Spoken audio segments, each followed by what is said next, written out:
केवल कहने से थोड़ी ना काम चलेगा। जो सुप्रीम कोर्ट ने निर्णय दिया है, जब तक आप लोग पार्लियामेंट का सत्र जल्दी नहीं बुलाएंगे और इसके ऊपर संशोधन विधेयक नहीं लाएंगे, उसको पास नहीं कराएंगे, तो माननीय सुप्रीम कोर्ट का जो निर्णय 1 अगस्त को आया वो इम्प्लीमेंट रहेगा तब तक।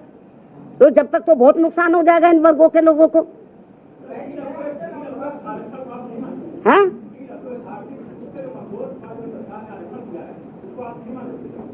ये मामला SC ST वर्गों से संबंधित है, इससे संबंधित सवाल पूछिए आप। ठीक है, धन्यवाद। बीजेपी की केंद्र सरकार से इस देश के समूचे अनुसूचित जाति व अनुसूचित जनजाति समाज की ओर से ये अनुरोध किया कि वर्तमान में चल रहे संसद सत्र में ही संविधान में संशोधन करके व कानून बनाते हुए देवेंद्र सिंह बनाम पंजाब राज्य के केस में माननीय सुप्रीम कोर्ट के दिनांक 1 अगस्त 2024 के आए निर्णय में, जिसमें कि SC व ST वर्गों को आरक्षण देते समय क्रीमी लेयर लागू करने तथा इन वर्गों के लोगों का उप वर्गीकरण यानी कि सब क्लासिफिकेशन करके समूचे आरक्षण को ही एक प्रकार से खत्म कर दिया गया है, अर्थात निष्प्रभावी बना दिया गया है। इसके संबंध में अपनी बात रखी थी। इसी विषय पर कल दिनांक 9 अगस्त 2024 को टेलीविजन के चैनलों में यह दर्शाया गया कि बीजेपी के SC व ST के सभी सांसद माननीय प्रधानमंत्री जी से मिले हैं और उन्होंने भी प्रधानमंत्री जी को माननीय सुप्रीम कोर्ट के इस निर्णय से आरक्षण खत्म होने की स्थिति उत्पन्न हो गई है, इससे अवगत कराया, जिस पर माननीय प्रधानमंत्री जी ने उन्हें ये आश्वासन दिया कि SC व ST वर्गों के आरक्षण में क्रीमी लेयर तथा उनका उप वर्गीकरण नहीं होने दिया जाएगा, इस पर गौर किया जाएगा। प्रधानमंत्री जी द्वारा अपने सांसदों को दिए गए इस आश्वासन के बारे में कई न्यूज़ चैनल पर प्रसारण होने पर फिर मैंने कल ही दिनांक 9 अगस्त 2024 को एक ट्वीट करते हुए कहा कि जो ये आश्वासन दिया गया है, अगर वो पूरा किया जाता है तो इसका हमारी पार्टी स्वागत करेगी। तथा इसी ट्वीट में मैंने ये भी कहा कि परंतु इस आश्वासन को तो तभी पूरा किया जा सकता है जब केंद्र सरकार वर्तमान में चल रहे संसद सत्र में ही एक संविधान संशोधन विधेयक लाकर माननीय सुप्रीम कोर्ट के इस निर्णय को निष्प्रभावी बनाते हुए ये प्रावधान लाती है कि SC एवं ST वर्गों के आरक्षण के लिए इन जातियों को कभी भी उप वर्गीकृत नहीं किया जा सकेगा तथा इन पर क्रीमी लेयर भी लागू नहीं होने दिया जाएगा। और साथ ही मैंने ये भी कहा कि आज इस मामले में विषम स्थिति उत्पन्न ही ना होती अगर केंद्र सरकार ने अपने अटॉर्नी जनरल के माध्यम से माननीय सुप्रीम कोर्ट के समक्ष SC व ST समाज के उप वर्गीकरण एवं क्रीमी लेयर के पक्ष में जोरदारी से अपने कथन न रखे होते। यदि उन्होंने ठीक ढंग से पैरवी की होती तो शायद ये ऐसी नौबत नहीं आती। और अब इसी सत्र में संविधान संशोधन न लाकर अचानक वर्तमान सत्र को ही तय की गई निश्चित तारीख के पूर्व ही कल दिनांक 9 अगस्त 2024 की शाम को अनिश्चित काल के लिए संसद जो है वो स्थगित कर दिया गया, जिससे कि माननीय सुप्रीम कोर्ट द्वारा दिया गया ये असंवैधानिक निर्णय बना रहे। और बीजेपी की केंद्र की सरकार की मंशा, जिसकी वकालत उन्होंने सुप्रीम कोर्ट में की थी, वह बनी रहे, जिसके तहत इस देश के समूचे SC व ST वर्गों के लोगों को क्रीमी लेयर के बहाने तथा उनके बीच में उप वर्गीकरण करके उन्हें आरक्षण से ही हमेशा के लिए वंचित कर दिया जाए और इस प्रकार से फिर बिना संविधान बदले ही SC व ST वर्गों का आरक्षण हमेशा के लिए खत्म कर दिया जाए।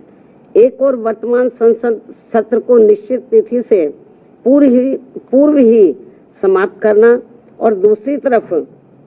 माननीय प्रधानमंत्री जी का ये हवाई आश्वासन देना कि माननीय सुप्रीम कोर्ट के इस निर्णय को नहीं लागू किया जाएगा और फिर इस मामले में कोई भी कदम ना उठाना तथा कोई भी कार्रवाई आदि न करना, ये स्पष्ट रूप से दर्शाता है कि या तो माननीय प्रधानमंत्री जी द्वारा इस तरह का कोई आश्वासन अपने SC ST वर्गों के सांसदों को दिया ही नहीं गया है, या फिर ऐसा आश्वासन केवल इन वर्गों के लोगों को भ्रमित व गुमराह करने के लिए ही दिया गया है। और इसीलिए अभी तक आधिकारिक तौर से माननीय प्रधानमंत्री जी द्वारा प्रेस के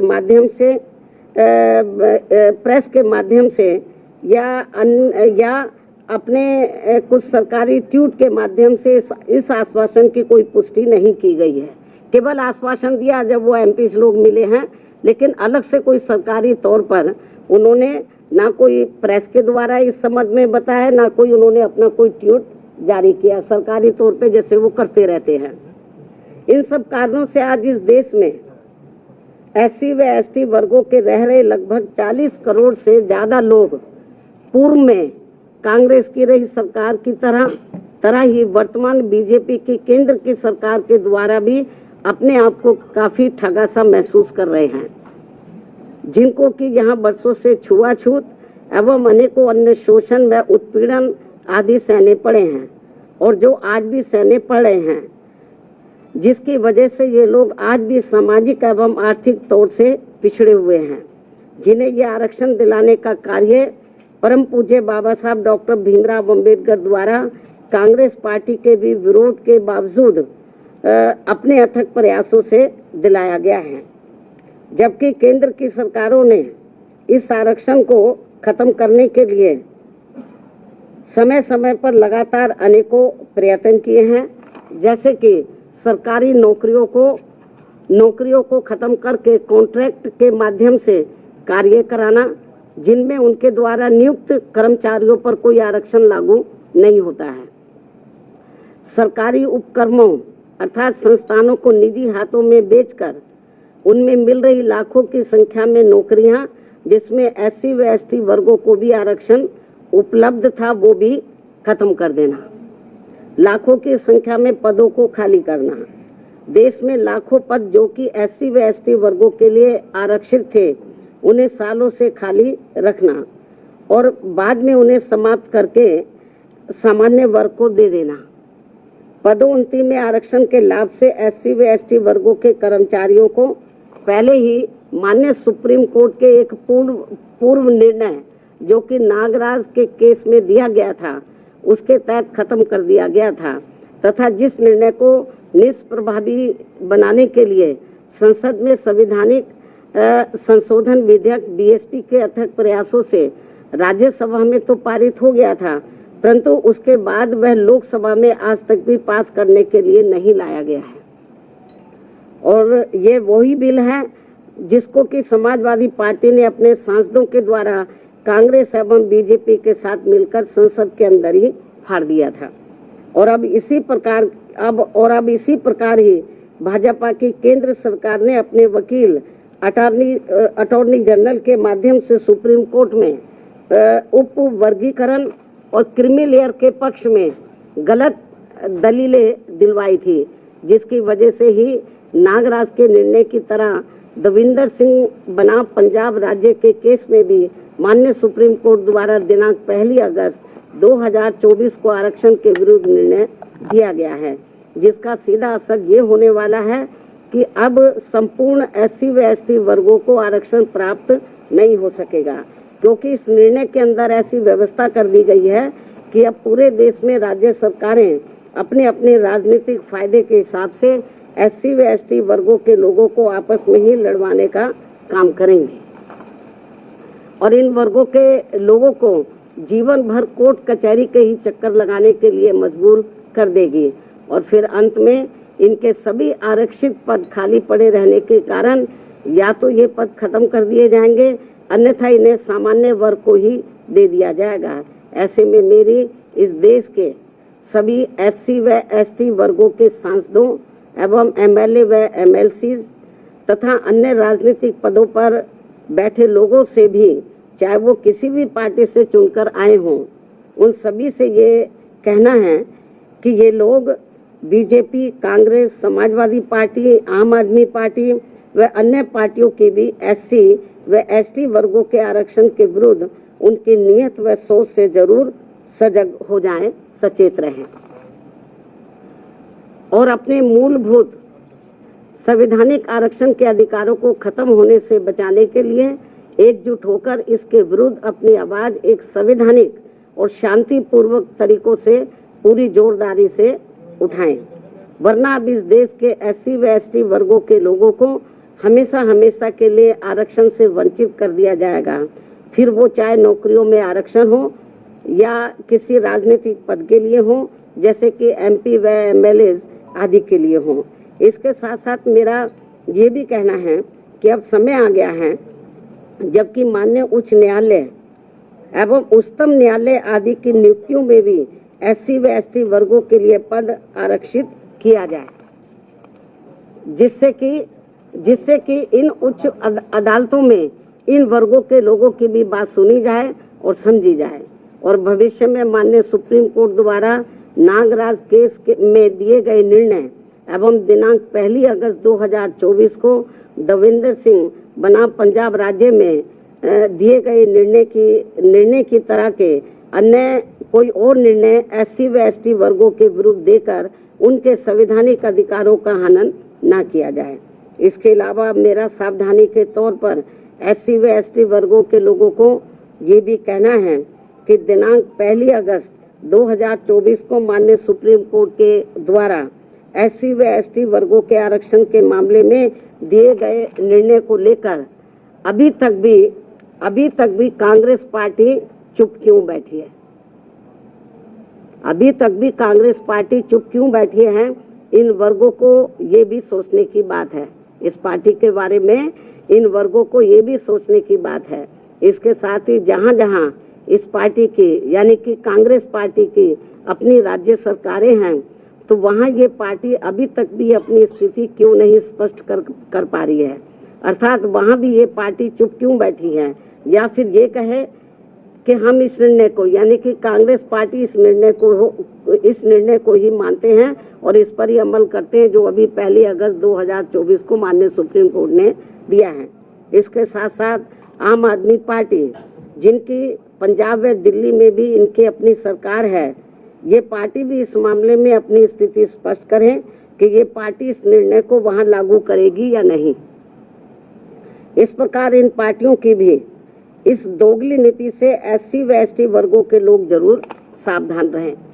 जिन्होंने इस बार देश में 18वीं लोकसभा के हुए आम चुनाव में खासकर आरक्षण व संविधान को बचाने के नाम पर इन वर्गों का वोट हासिल करके अपनी अधिकांश सीटें जीत ली हैं, जरूर जीत ली हैं और अपनी एकमात्र हितैषी पार्टी BSP को नुकसान पहुंचा दिया है। और अब अंत में मेरा इन जैसी अन्य सभी पार्टियों से भी यही अनुरोध है कि वे भी इस देश के करोड़ों SC व ST वर्गों के लोगों के समक्ष इस निर्णय के मामले में अपनी अपनी पार्टी का स्टैंड जल्दी ही स्पष्ट करें, ताकि सही स्थिति इन वर्गों के सामने आ सके। बाकी जो पार्टियां चुप बैठी हुई हैं, अपनी स्थिति स्पष्ट करें। चुनाव में तो ये बड़ी बड़ी बातें कर रहे थे संविधान बचाने की, आरक्षण बचाने की। अब ये जो 1 अगस्त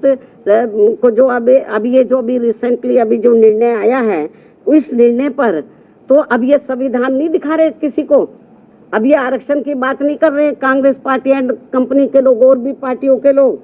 तो अभी नहीं ये संविधान की बात कर रहे, ना इनके आरक्षण की बात कर रहे। तो इसलिए मेरा यही कहना है इन सभी पार्टियों से, चाहे बीजेपी है, कांग्रेस है, केवल आश्वासन देने से बीजेपी की ओर से आश्वासन आया, माननीय प्रधानमंत्री जी द्वारा केवल आश्वासन आया है, आश्वासन से काम नहीं चलेगा। इन लोगों को SC ST वर्गों को जो इस फैसले से, इस निर्णय से नुकसान हो रहा है, तो उस पर वो अपना सही स्टैंड ले। और ये कोई केवल आश्वासन से या गौर करने से, माननीय प्रधानमंत्री जी ने जो कहा है कि हम गौर करेंगे, आश्वासन दिया, उससे काम नहीं चलेगा। इसका बड़ा भारी नुकसान इन वर्गों के लोगों को हो रहा है। बेहतर तो यही होता कि कल जो इन्होंने 2-3 दिन पहले ही संसद के दोनों सत्र जो इन्होंने अनिश्चित काल के लिए स्थगित कर दिए हैं, बेहतर यही होता कि इसको ये अनिश्चित काल की बजाय तो ये थोड़े समय इसको ये नहीं करते, इसको कंटिन्यू रखते और 5-6 दिन के बाद पूरी तैयारी करके तो ये संशोधन विधेयक को ये पार्लियामेंट में इस मामले को लेकर पार्लियामेंट में संशोधन विधेयक ये लाते, लेकिन नहीं लाए। तो इसलिए मेरा माननीय प्रधानमंत्री जी से भी यही कहना है कि यदि आपकी इन वर्गों के मामले में नीयत साफ है तो आप अपने और मामलों में तो समय से पहले हाउस बुला लेते हैं, तो आप कभी भी हाउस बुला सकते हैं, अपनी तैयारी करें। और ये जो 1 अगस्त 2024 को जो माननीय सुप्रीम कोर्ट का निर्णय आया है, तो इस निर्णय को निष्प्रभावी बनाएं, हाउस बुलाएं मतलब, और मालूम भी पड़ जाएगा कि हाउस में सभी दलों के का क्या स्टैंड है। और मुझे क्या लगता है कि ये इनको जल्दी करना चाहिए, ये ठीक नहीं है। वरना जिन राज्यों में अब जिन राज्यों में जल्दी ही विधानसभा के आम चुनाव होने वाले हैं, तो इन वर्गों के लोग न बीजेपी को माफ करेंगे, न कांग्रेस को, न अन्य पार्टियों को माफ करेंगे, क्योंकि इन्होंने इस बार जो 18वीं लोकसभा के आम चुनाव हुए हैं उसमें इन वर्गों के लोगों के साथ बड़ा विश्वासघात किया, धोखा दिया है। इनको कहा कि हम संविधान बचाएंगे, आरक्षण आपका खत्म हो जाएगा। अब ये चुप क्यों हैं? अब ये लोग चुप क्यों हैं? तो लेकिन इससे साफ जाहिर है, ना ये संविधान को बचाने वाले हैं, ना आरक्षण को बचाने वाले हैं। अब ये समझ में नहीं आ रहा आरक्षण को लेकर, ये जो संविधान को दिखाते घूम रहे थे सभी पार्टियों के लोग, अब क्यों नहीं संविधान को दिखा रहे हैं? अब क्यों नहीं आरक्षण की बात कर रहे हैं कि इनका आरक्षण जो निष्प्रभावी हो गया है, तो इसको प्रभावी बनाने के लिए इनको पार्लियामेंट का सत्र जल्दी ही शॉर्ट नोटिस में इनको बुलाना चाहिए और अपनी स्थिति बीजेपी की सरकार को क्लियर करनी चाहिए और बाकी पार्टियों को भी अपना स्टैंड क्लियर करना चाहिए। क्योंकि ये कुछ जरूरी बातें कहने के लिए मैंने आज आप लोगों को तकलीफ दी है। हालांकि इससे भी मैंने पहले प्रेस बुलाई थी, लेकिन अब जो हालात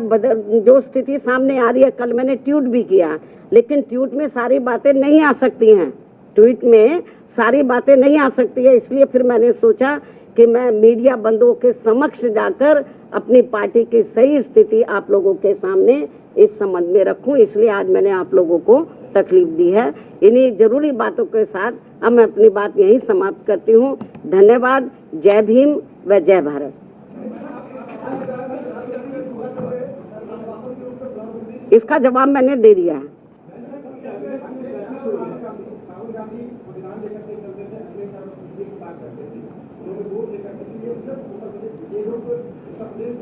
इसका भी जवाब मैंने दे दिया है, इसका जवाब दे दिया है।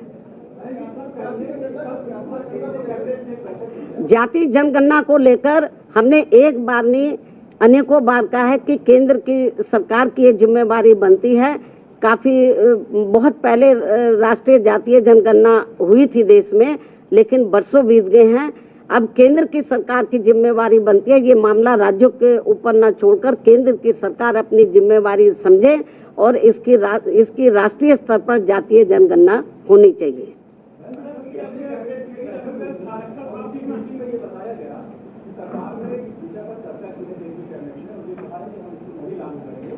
केवल कहने से थोड़ी ना काम चलेगा। जो सुप्रीम कोर्ट ने निर्णय दिया है, जब तक आप लोग पार्लियामेंट का सत्र जल्दी नहीं बुलाएंगे और इसके ऊपर संशोधन विधेयक नहीं लाएंगे, उसको पास नहीं कराएंगे, तो माननीय सुप्रीम कोर्ट का जो निर्णय 1 अगस्त को आया वो इम्प्लीमेंट रहेगा तब तक। तो जब तक तो बहुत नुकसान हो जाएगा इन वर्गों के लोगों को। हाँ,